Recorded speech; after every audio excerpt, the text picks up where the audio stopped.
Hello folks, welcome to my channel here, the Numismatist. I want to bring you a new episode of Coin Highlight. It's a series of videos that I started not too long ago. I think this is maybe the fourth installment that I'm doing for my coin highlights, where I pick a specific coin, more desirable, tougher, numismatic piece, big boy coin if you will, and I discuss that with you. Today, I would like to discuss with you this really cool variety from the Liberty seated half dollar series. The 1846 6 over horizontal 6. And the beauty and the implication and the die characteristics on this beautiful coin.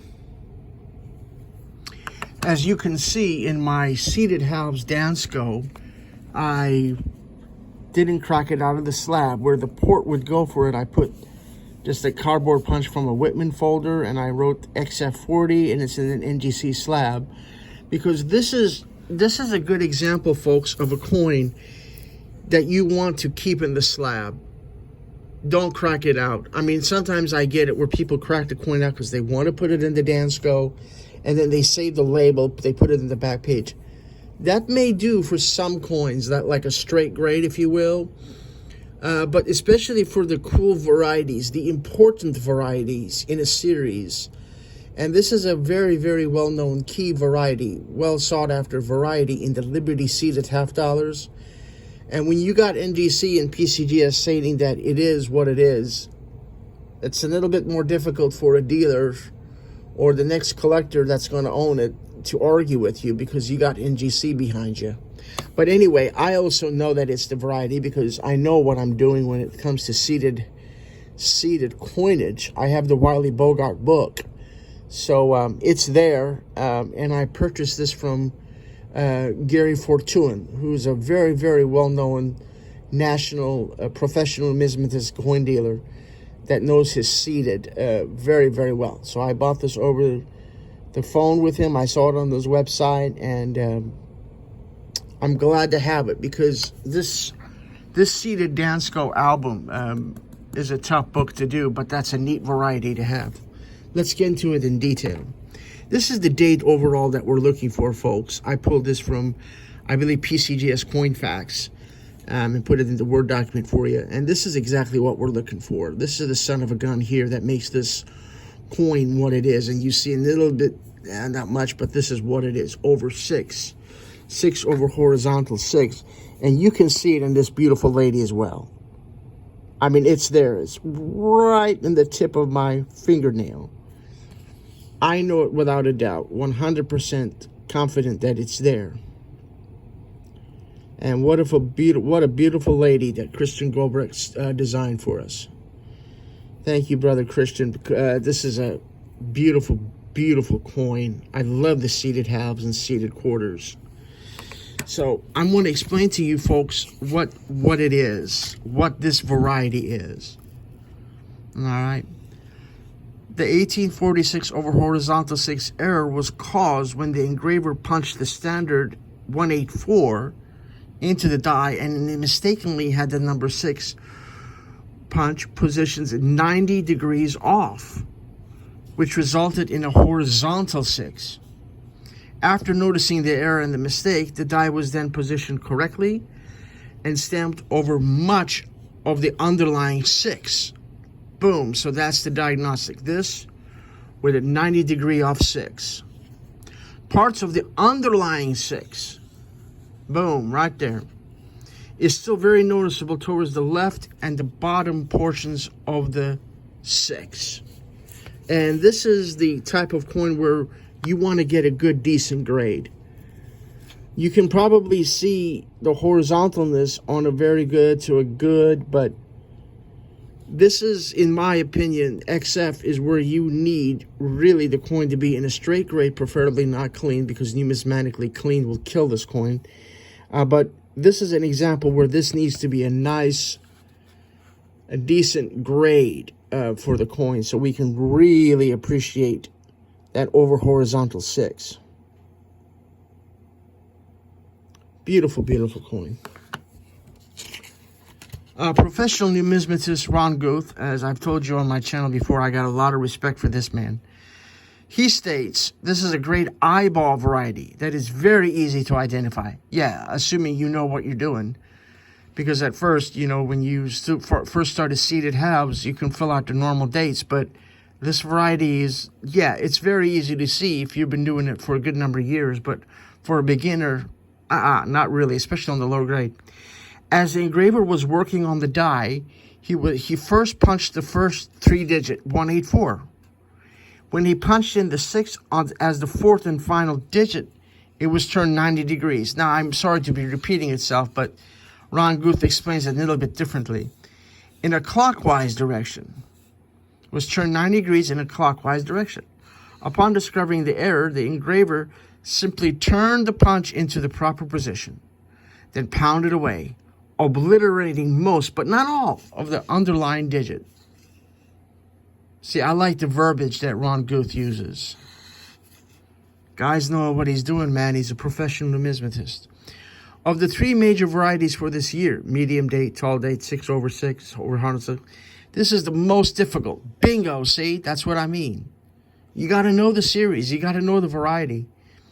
Mint State examples are very rare. As of July 2011, PCGS has certified 44. 7 of them were at Mint State. PCS has not graded any 1846 over horizontal 6 $half above Mint State 63. Hello. Ah, that's a trip right there. And then, of course, this is just the general beauty of the coin. It's portraying Liberty is seated, looking right above her shoulder with a cap on a stick and the shield with 13 stars around. And you have the date on the obverse. And the reverse, eagle with arrows and olive branch and talons. United States of America, $half. And then the mint mark, if applicable. But this was struck in Mother Mint. This is a Philadelphia Mint issue. And he's absolutely right. Among the varieties for the 1846, I'll show you. He is absolutely right. You can tell the medium date and then the tall date. Yeah, this is much taller. Look how much slender the one is. But among the 3, which I have, so I can do apples to apple comparison, he's absolutely correct. Like I said, it's easy for me to pick it out. I saw that over horizontal 6.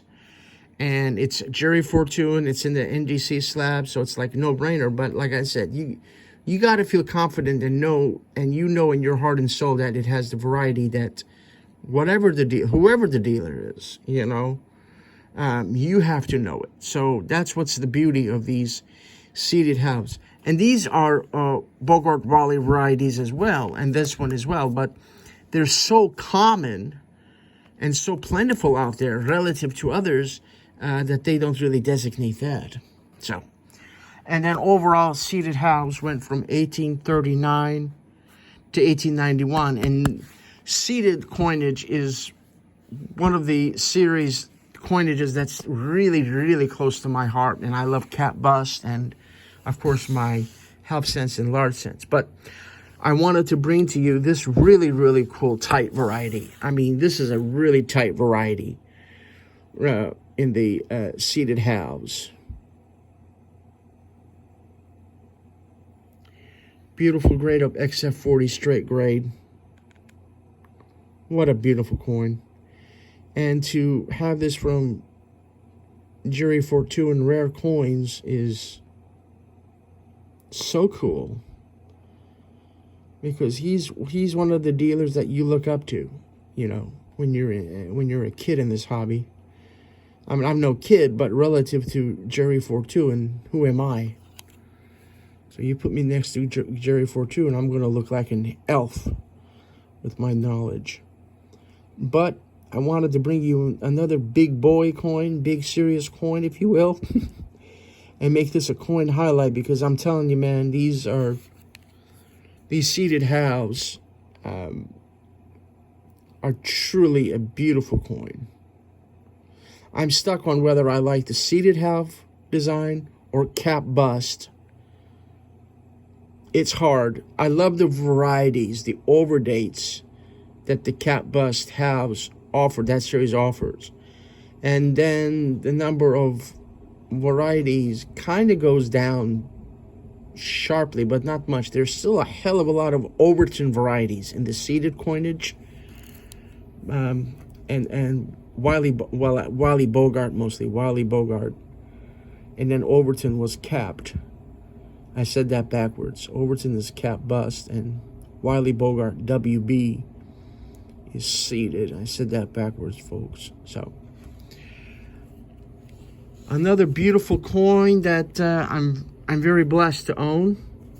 If you have any questions regarding this, those of you that are also doing the seeded halves, that are crazy enough like me to do this book. I mean, it's what? How many pages? 6 pages, I think. Man, that's a. And we'll do this Dansko in a separate video, but it is a stock album from Dansko, and is their 6152 is the Dansko stock number 6152. Liberty seeded half dollars went from 1839 to 1891. And there's our brother, Christian Gobrecht. So, he did a beautiful job for us. So, anyway, my friends, I hope you enjoyed this one here, as I wanted to bring to you another coin highlight. And if you have any thoughts, questions, comments, what have you, leave them in the comment section below, and give me a like, and give me a subscribe if you haven't hit up my channel yet, and check out my other videos. So, thank you all for watching. Appreciate all of you. Take care of each other, and may God bless you all. Bye-bye.